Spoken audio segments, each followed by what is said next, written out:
no dia do julgamento no TRF4, eu estava em Porto Alegre e um jornalista me convidou para fazer uma entrevista, uma conversa. Eu estava lançando um livro, que é o Feminismo em Comum. E eu fui para essa conversa com um jornalista que era uma pessoa que eu tinha muito respeito, até então, que sempre me chamou para conversar sobre meus livros, na Rádio Guaíba, e eu fui pega numa emboscada midiática. Eu tô sentada e de repente chega alguém e me dá um beijo no rosto, que é um ato de amizade, de carinho, muito comum, né, no Brasil. E eu olho, na hora que eu olho, eu pensei que fosse um aluno meu. Depois eu li mais um pouco, pensei, deve ser um estagiário da rádio, porque eu dei aula em Porto Alegre muito tempo. Então eu pensei, deve ser um ex-aluno meu, que agora, né, vem aqui. Eu fiquei assim por uns 15 segundos. E aí quando eu vi que o sujeito sentou, que eu entendi que era aquele do movimento Brasil Livre. E esse movimento é muito engraçado, porque eles vivem de fazer fake news. E, assim, começaram a espalhar, recortaram uma entrevista minha de 2015, isso aí 2018. Aí vai lá as guerrilhas midiáticas, os milicianos midiáticos, vão pra internet e começam a catar, buscar onde que eles podem fazer um recorte para mistificar. E aí eles vão num programa, numa entrevista que eu dei pro Paulo Moreira Leite, Floresta Fernandes, TV Brasil, algo assim, em 2015, e recortam um trechinho, fora do contexto, fora da lógica, em que eu falo uma coisa super simples. Eu digo, gente, nós podemos defender, e era já naquela época, embora a gente não usasse o termo pós-verdade, era isso. Eu estava falando justamente que a gente pode defender qualquer postura bizarra. E aí eu digo, por exemplo, eu posso defender algo tão bizarro como o assalto. Eu posso dizer que eu sou a favor do assalto. E aí eu começo a argumentar em primeira pessoa e digo, eu sou a favor do assalto, porque isso, porque aquilo, papapá. Tanto que eu começo a falar assim, que a jornalista pergunta, mas você é a favor do assalto? Eu digo, não, eu estou fazendo uma argumentação. Mas eles recortam a primeira pessoa e espalham pelo WhatsApp, que é uma máquina potentíssima, e aí eu começo a receber muitas ameaças de morte. Por conta desse vídeo que espalhou, por conta de outros vídeos que eles fizeram, também com conteúdo bizarro, e eles espalham isso e eu começo a receber muitas ameaças de morte. O que esses caras fazem? Eles não vão para os lugares para debater, eles já chegam com o celular ligado para ver qual é a sua reação. Por quê? Porque eles chegam para te dar um susto. Buh! E aí você leva um susto. Uau! E aí você cai para trás. E aí eles filmam isso e fazem uma mistificação. E foi exatamente o que aconteceu. Então eu não ia me prestar, porque eu já sei que eles fazem isso. E eu não ia me prestar a ser palanque. Eu não ia me prestar a ser alavanca, mas fui. Mesmo não me prestando. Por quê? Porque não interessa se você vai dizer, eu vou falar com você, ou eu não vou falar com você. De qualquer maneira, eles vão usar. Por isso é uma emboscada, é uma armadilha. Não interessa se a sua reação vai ser boa, vai ser ruim, vai ser chata, vai ser alegre, vai ser triste. Eles vão usar qualquer coisa que você faça para provocar escândalo na sociedade. Essa é a tática desses caras, para eles poderem ocupar o espaço público, o espaço do imaginário, o espaço das redes. Eles fazem sempre isso. E eu não vou ficar fingindo que estou num diálogo, porque não é possível, com um sujeito que defende a homofobia, que é contra as mulheres, contra os direitos humanos, que é contra os direitos fundamentais, e que fica naquela tática de bullying emocional com as pessoas quando fala com elas. Aí essa perseguição continuou durante o ano. E todos os meus eventos, lançamentos de livros,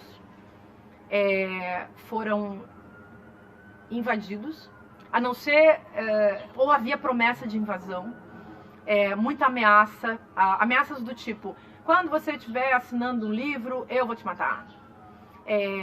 E aí, vários desses sujeitos que chegavam para fazer o flash mob, assim, e que ficavam 1 hora na fila para um lançamento de um livro meu, muitas vezes compravam o livro para poder entrar, e depois estavam lá sentados e pulavam, aí os 10, 15, quando eles estavam em um número grande, eles faziam uma cena.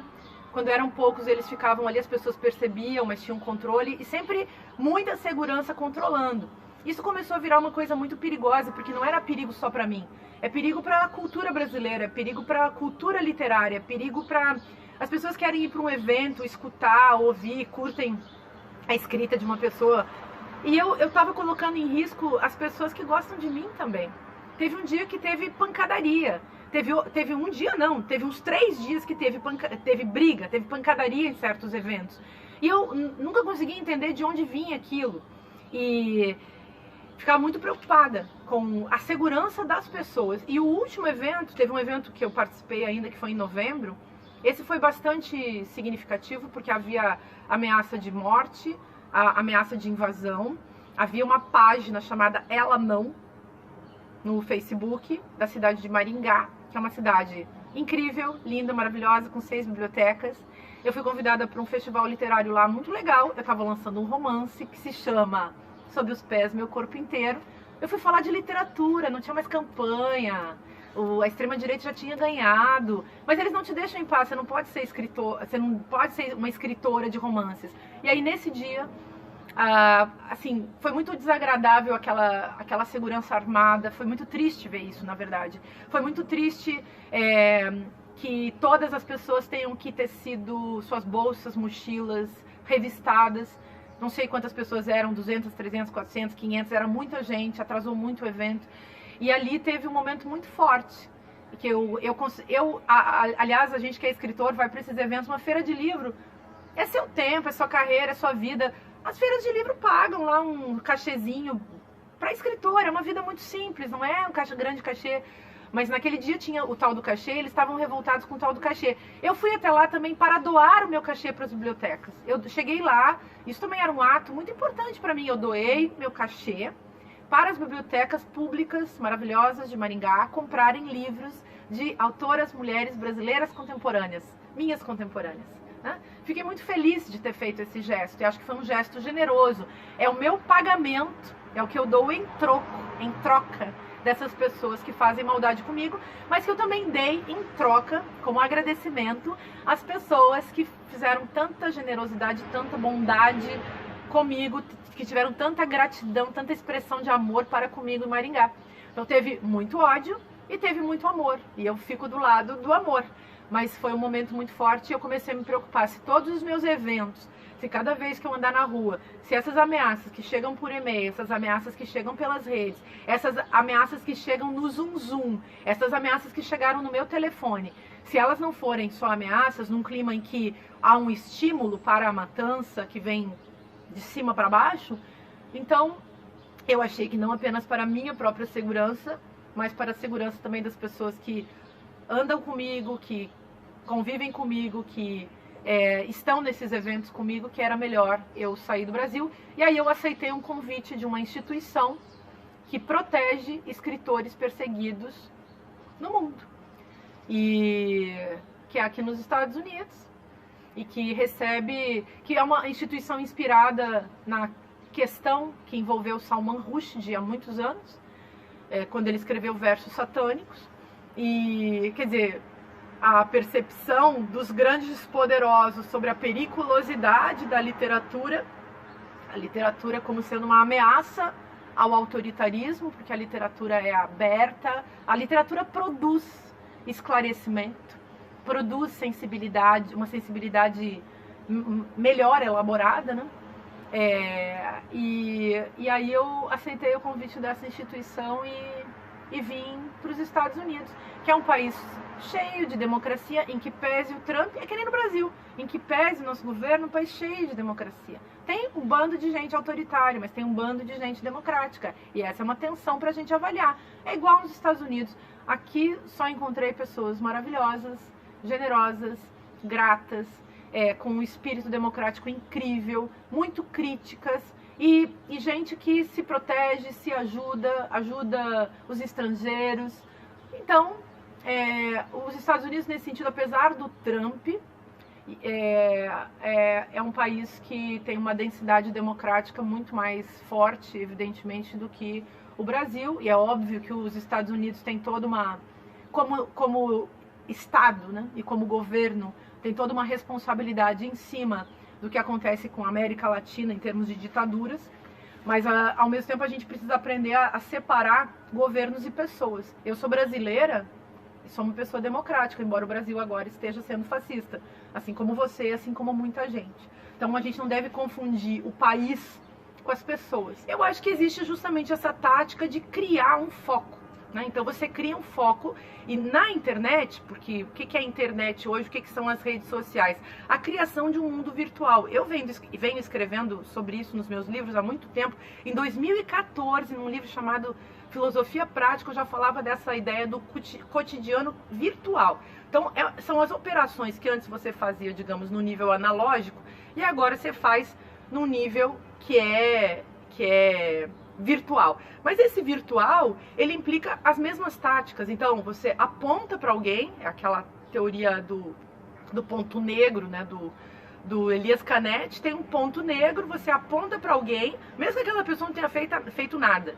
Você cria todas as fake news, desinformações, todas as enganações que você precisar, você diz daquela pessoa que você bem entender. Pode não ser verdade em nível algum, mas você criou um foco. E aí vem as hordas, né, os peões, né, os lacaios dessas figuras e começam a atacar um determinado cidadão, uma determinada cidadã. Isso cria foco e chama atenção para eles, porque o sujeito que vem e ataca. Imagina se hoje eu chegar, se eu quiser mistificar com você, eu vou escolher um desses, vou dizer, esse cara é gay, digamos. Muita gente vai considerar que eu estou sendo homofóbica. E eu não faria isso porque eu não quero ser homofóbica e não quero dar lenha para esse tipo de fogueira da estupidez, né? Mas é a tática. Se a esquerda fizesse mais isso, algumas pessoas na esquerda fazem e vão para cima, né? Mas é uma tática de ataque e esse ataque cria foco e esse ataque chama atenção, na verdade, para quem ataca, né? Então essa é a estratégia, por isso que tem tanta mentira no meio disso. Não importa se o sujeito que está sendo atacado está falando se está sendo atacado por um motivo verdadeiro ou não, né?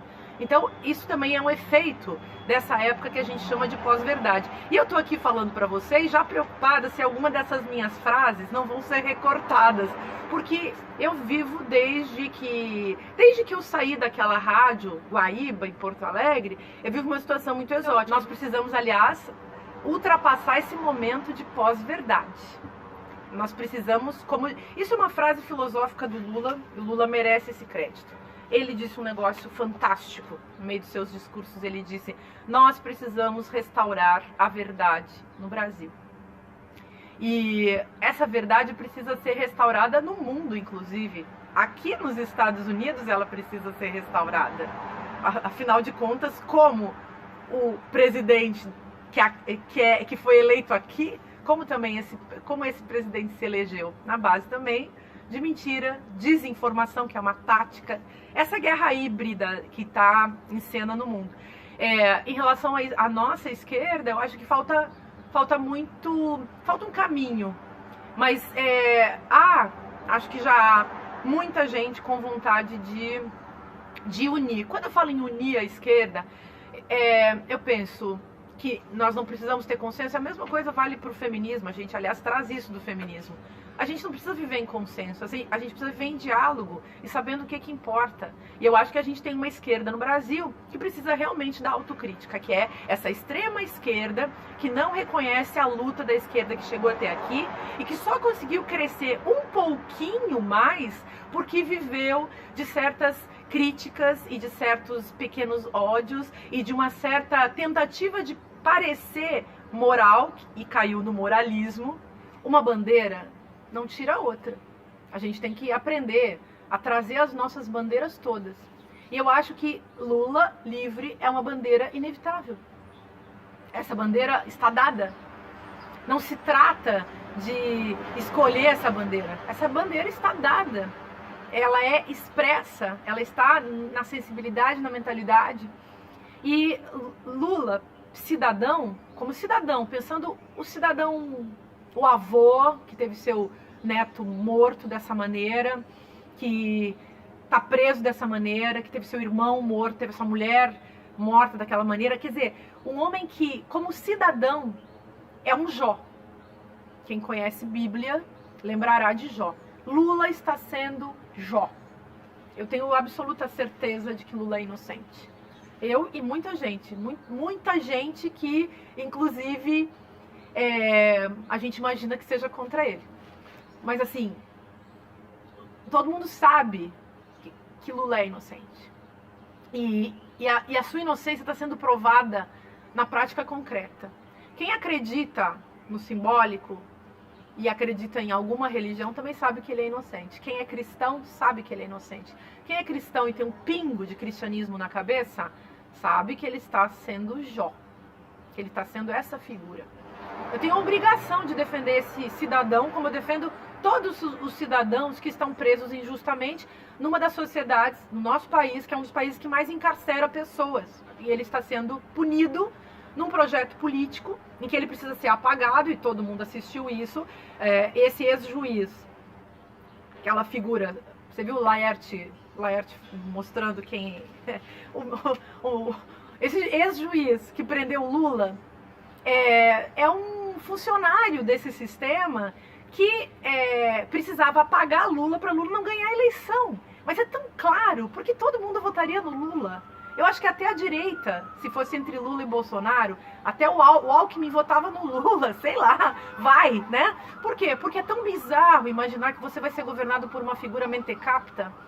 E nesse caso, Lula não é apenas o cidadão que merece ter seus direitos fundamentais assegurados. Lula é também um ex-presidente, um líder político fundamental para o Brasil, um líder político que foi o melhor presidente que a gente já teve, em que pese as críticas que a gente possa fazer à sua gestão e ao seu governo.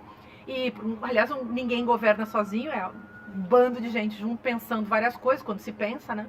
Enfim.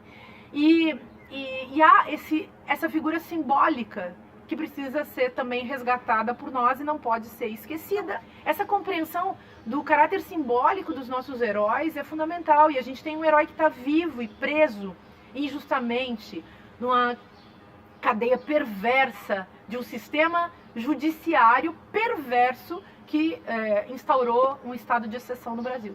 Então, defender Lula livre é lutar por justiça, democracia e por um Estado, enfim, democrático de direito que traga de fato, assegure de fato o direito do cidadão comum também. Então é muita coisa que está em jogo aí, né? Não dá para perder esse simbolismo. Assim, prometer a violência estimula a ação violenta.